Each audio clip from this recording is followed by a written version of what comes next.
Hello students, मैं प्रतीक पुरोहित एक बार फिर से स्वागत करता हूं आप सभी का आपके अपने शो RAS जंक्शन में।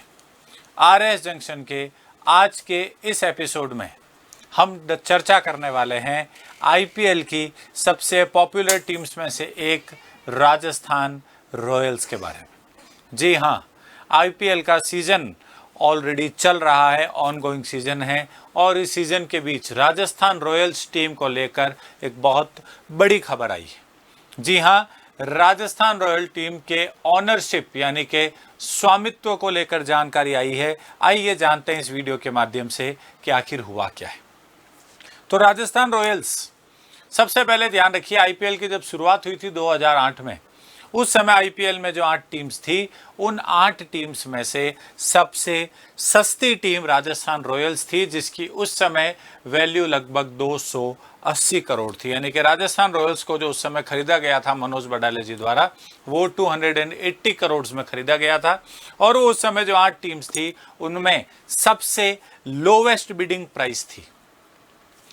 कम टू 2026 आज के टाइम पे आए तो राजस्थान रॉयल्स IPL की दूसरी सबसे कॉस्टली यानी कि सबसे महंगी टीम बन चुकी है।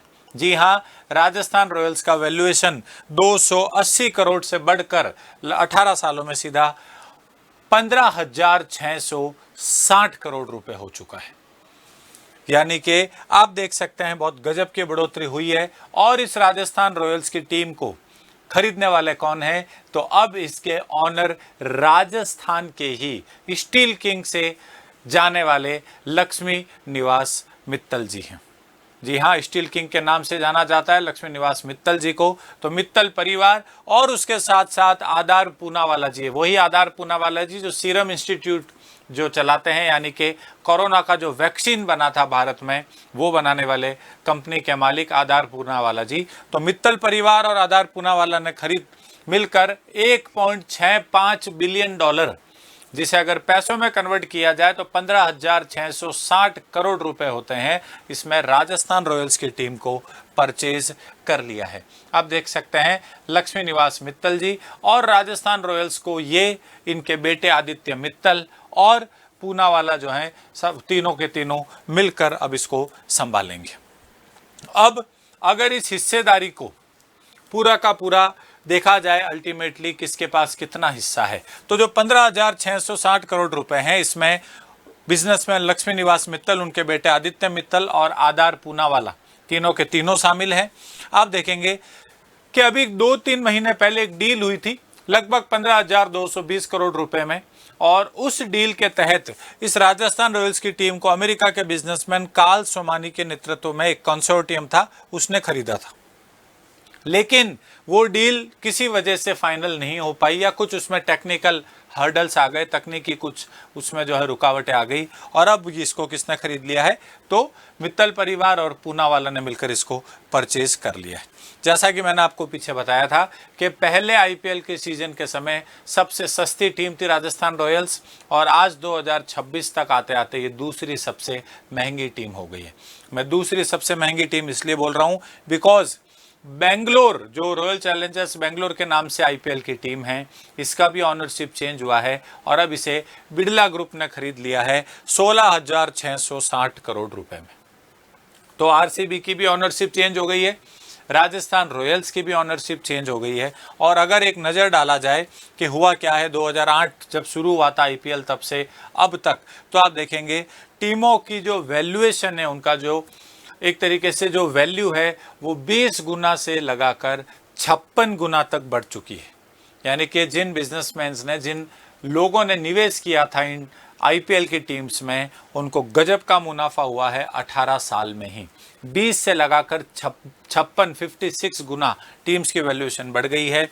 मुंबई 450 करोड़ से 27 गुना बढ़ी है, बेंगलोर सबसे ज़्यादा 37 गुना, चेन्नई 30 गुना बढ़ गई है, कोलकाता 33 गुना, पंजाब 27 गुना, दिल्ली 27 गुना। राजस्थान में अगर अपन वैल्यूएशन देखेंगे तो 56 गुना राजस्थान का वैल्यूएशन बढ़ चुका है, और हैदराबाद में 20 गुना। तो हर टीम का वैल्यूएशन बढ़ा है, हाईएस्ट राजस्थान का वैल्यूएशन बढ़ा है। और अब जो राजस्थान के नए ऑनर हैं, उसमें आप देखेंगे 75% हिस्सेदारी मित्तल परिवार के पास रहेगी, जिसे लक्ष्मी मित्तल और उनके बेटे आदित्य मित्तल मिलकर संभालेंगे। 18% इसकी जो ऑनरशिप है वो आधार पूनावाला जो सीरम इंस्टीट्यूट के मालिक हैं उनके पास रहेगी, और बाकी की जो 7% हिस्सेदारी है वो अभी जिनकी राजस्थान रॉयल्स टीम थी, जिन्होंने इस टीम को बेचा है, वो अपने पास रखेंगे, जिसमें मनोज बडाले जिन्होंने 2008 में राजस्थान रॉयल्स को खरीदा था वो भी शामिल है। लक्ष्मी निवास मित्तल जी के नाम से सब लोग वाकिफ होंगे, स्टील किंग के नाम से जाने जाते हैं। ये चूरू से हैं, इन्होंने अपनी पढ़ाई कोलकाता से की है, और आज की तारीख में स्टील इस्पात के क्षेत्र में इनसे बड़ा नाम शायद ही कोई होगा। स्टूडेंट्स, आईपीएल अभी चल रहा है, और आईपीएल की व्यूवरशिप की अगर बात की जाए, टीआरपी की बात की जाए, यानी कि टेलीविजन रेटिंग पॉइंट्स की बात की जाए, तो आईपीएल के कहीं ना कहीं औसत व्यूवरशिप में 26% की कमी आई है। बहुत ज़्यादा इसके पीछे कारण ये लगता है कि क्रिकेट का ओवरडोज हो गया है, क्योंकि अभी आईपीएल से कुछ दिन पहले ही जो भारतीय क्रिकेट टीम है वो T20 वर्ल्ड कप जीती थी, तो T20 वर्ल्ड कप जीतने जैसा हाई, और वो इंडिया में ही हुआ था, तो वहाँ पे भी लोगों ने मैचेस देखे, इंडियन टीम जीत गई। पिछला T20 विश्व कप भी भारतीय टीम जीती है, और एकदम से इतना सारा क्रिकेट, फिर MS धोनी जैसे प्लेयर का नहीं खेलना, रोहित शर्मा जैसे प्लेयर का बीच में इंजर्ड हो जाना, कहीं ना कहीं इन्होंने आईपीएल की व्यूअरशिप को क्या किया है, कम किया है। औसत प्रति मिनट दर्शक 10.6 करोड़ से घटकर 7.8 करोड़ रह चुके हैं। पिछले साल 4.57 इनकी टीआरपी थी, टेलीविजन रेटिंग पॉइंट आईपीएल की, जो अब 3.71 रह गई। तो कहीं ना कहीं व्यूवरशिप में, यानी कि देखने वालों की संख्या में आईपीएल में कमी आई है। और लेकिन इसके बीच ये बड़ी न्यूज़ है कि मित्तल परिवार और आधार पूनावाला ने राजस्थान रॉयल्स की टीम को 15,660 करोड़ रुपए में परचेज कर लिया है, और इससे पहले रॉयल चैलेंजर्स बेंगलोर को बिरला ग्रुप ने 16,660 करोड़ रुपए में खरीद लिया था। स्टूडेंट्स, आरएस जंक्शन के पिछले एपिसोड में मैंने आप लोगों से थिंक एंड कमेंट का क्वेश्चन पूछा था कि भारत को यूएई के इस निर्णय से क्या फायदा हो सकता है। यूएई ने जो ओपेक और ओपेक प्लस छोड़ने का निर्णय लिया, उससे भारत को क्या फायदा है। कई सारे आंसर्स आए। सबसे अच्छा आंसर कनिका अग्रवाल का आया है। कनिका ने लिखा है भारत को कई सारे फायदे हैं। सबसे पहले हमारा जो इंपोर्ट का बिल है, यानी कि आयात का जो बिल है, वो घटेगा, बिल्कुल सही है। दूसरा, हमारा जो करंट अकाउंट डेफिसिट है, जो राजस्व घाटा है बेसिकली, वो कम होगा इंडिया का, बिल्कुल सही है। इससे भुगतान संतुलन बेहतर होगा। कंट्रोल्ड इन्फ्लेशन, यानी कि महंगाई पे कहीं ना कहीं मुद्रास्फीति पे नियंत्रण होगा, क्योंकि फ्यूल वगैरह की प्राइस थोड़ी कम हो सकती है। हमारी इकोनॉमिक ग्रोथ जो है उसको फायदा मिलेगा। ऊर्जा सुरक्षा, एनर्जी सिक्योरिटी मिलेगी, और भारत और यूएई के संबंध स्ट्रांग होंगे, मजबूत होंगे, क्योंकि इंडिया जो है वो अब सीधा किससे ऑयल खरीदेगा, ओपेक से खरीदना होता था पहले, अब सीधा यूएई के साथ ऑयल खरीद सकता है। बहुत अच्छा आंसर लिखा है कनिका ने, कई सारे पॉइंट्स को टच किया है, वेल डन। आज का जो हमारा एपिसोड है, इसके ऊपर मेरा आप लोगों से थिंक एंड कमेंट का जो क्वेश्चन है वो ये है, आईपीएल का भारत की अर्थव्यवस्था पर सकारात्मक प्रभाव क्या हो सकता है। यानी कि जो आईपीएल है ये इंडियन इकोनॉमी को पॉजिटिवली कैसे इन्फ्लुएंस करता है, ये आप लोगों को बताना है। नीचे कमेंट बॉक्स में अपना आंसर दीजिएगा। कोशिश करिएगा 3 से 4 पॉइंट्स में आपका आंसर सीमित रहे।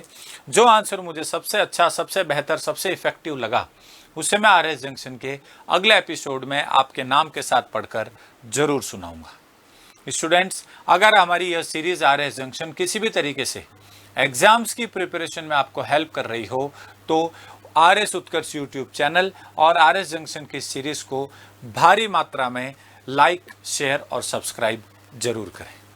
आज के एपिसोड में इतना ही। मिलते हैं अगले एपिसोड में नए टॉपिक के साथ। Till then, do take good care of yourself and study hard. Thank you.